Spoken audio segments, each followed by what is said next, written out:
नमस्कार दोस्तों। तो आज हम देखने जा रहे हैं कक्षा 10वीं हिंदी लोकवार्ती पाठ क्रमांक 10 ठेस, जो कि एक पूरक पठन है जिसे फणीश्वर नाथ रेणु जी ने लिखा है। तो चलिए देख लेते हैं सर्वप्रथम फणीश्वर नाथ रेणु जी का परिचय। तो फणीश्वर नाथ रेणु जी का जन्म 1921 पूर्णिया बिहार में हुआ था और उनकी मृत्यु सन 1977 में हुई थी। उनका परिचय देखे जाए तो हिंदी कथाधारा का रुख बदलने वाले फणीश्वरनाथ रेणु जी को आजादी के बाद के प्रेमचंद की संज्ञा दी गई है। आपकी कहानियों और उपन्यासों में औंचलिक जीवन की धुन, गंध, लय ताल, सुर सुंदरता, कुरूपता स्पष्ट रूप से दिखाई पड़ती है। आपकी भाषा शैली में एक जादुई असर असर दिखता है।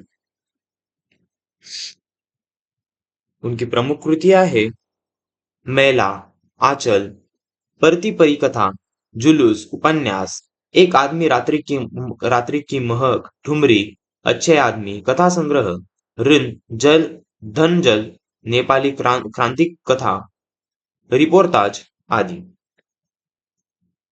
तो चलिए कुछ बातें जान लेते हैं गद्य संबंधी। प्रस्तुत आंचलिक कहानी बिहार के ग्रामीण जीवन पर आधारित है। इस कहानी के माध्यम से कथाकार ने ग्रामीण जीवन, सामाजिक संबंध, कारीगिरी, कारीगरों के स्वाभिमान आदि को बड़े ही सुंदर ढंग से चित्रित किया है।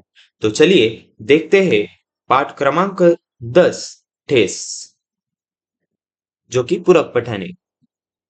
खेती बाड़ी के समय गांव के किसान सिरचन की गिनती नहीं करते। लोग उसको बेकार ही नहीं बेकार समझते हैं।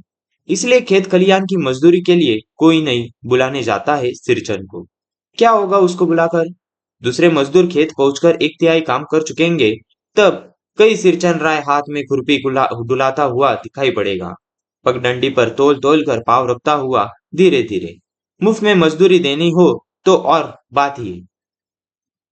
तो यहाँ पर बात की जा रही है सिरचन नाम के एक मजदूर की। तो लोग कहते हैं कि मतलब सिरचन को बुलाने के लिए जाने के लिए तैयार नहीं होता, क्योंकि जब तक दूसरे मजदूर खेत में एक तिहाई काम कर चुके होते हैं, तब सिरचन राय हाथ में खुरपी डुलाता हुआ दिखाई पड़ता है, पगडंडी पर नाप तोल कर पाँव रखता हुआ धीरे धीरे। और मुफ्त की में अगर मजदूरी देने की बात हो तो सिरचन हमेशा पहले रहता है। आज सिरचन को मुफ्तखोर, कामचोर या चटर कह ले कोई। एक समय था जब उसकी मड़ैया के पास बाबू लोगों की सवारियां बंधी रहती थी। उसे लोग पूछते ही नहीं थे, उसकी खुशामद भी करते थे। अरे सिरचन भाई, अब तो तुम्हारे ही हाथ में यह कारीगरी रह गई है। सारे इलाके में एक दिन का समय निकाल कर चलो। बड़े भैया की चिट्ठी आई है, शहर से सिरचन से एक जोड़ा चीक बनाकर भेज दो। मुझे याद है, मेरी माँ जब कभी सिरचन को बुलाने के लिए कहती, मैं पहले ही पूछ लेता, भोग क्या क्या लगेगा। तो यहाँ पर इन पंक्तियों में बात की गई है कि आज चाहे सिरचन को कोई मुफ्तखोर, कामचोर या चटोर कह ले, लेकिन एक समय जब ऐसा था कि सिरचन के पास बाबू लोगों की सवारियां बंधी रहती थी। लोग उसे पूछते ही नहीं, तो उसकी तारीफ भी करा करते थे। तो ऐसे ही लेखक यहाँ पर जो कि फणीश्वर नाथ रेणु जी यहाँ पर कहते हैं कि जब वे सिरचन को बुलाने के लिए जाते हैं कि एक दिन का समय निकाल कर चलो सिरचन भाई, बड़े भैया की चिट्ठी आई है, उन्हें सिरचन से एक जोड़ा चीक बनाकर चाहिए। तो यहाँ पर जो लेखक जी कहते हैं कि उन्हें याद है कि जब जब भी उनकी माँ सिरचन को बुलाने के लिए कहती थी, तो वे सबसे पहले उनकी माँ से पूछ लेते थे कि सिरचन को भोग क्या क्या लगेगा। माँ हंसकर कहती, जा जा बेचारा, मेरे काम में पूजा भोग की बात नहीं उठाता कभी।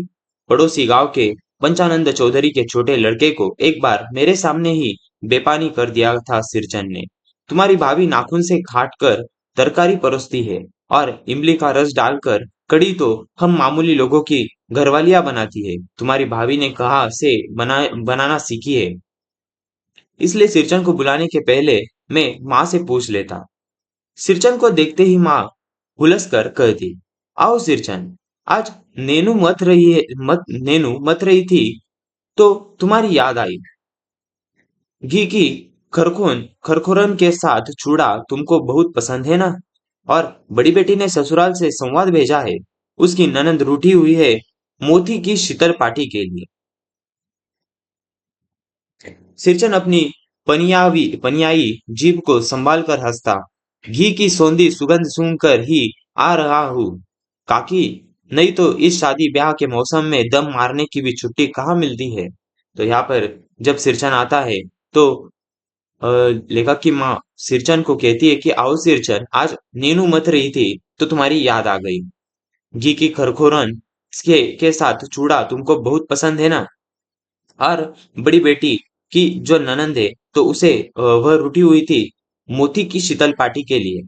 और मोती की शीतल पार्टी बनाने में सिरचन बहुत ही तरबेज था। तो इसीलिए यहाँ पर लेखक की माँ सिरचन से यह बात करती है।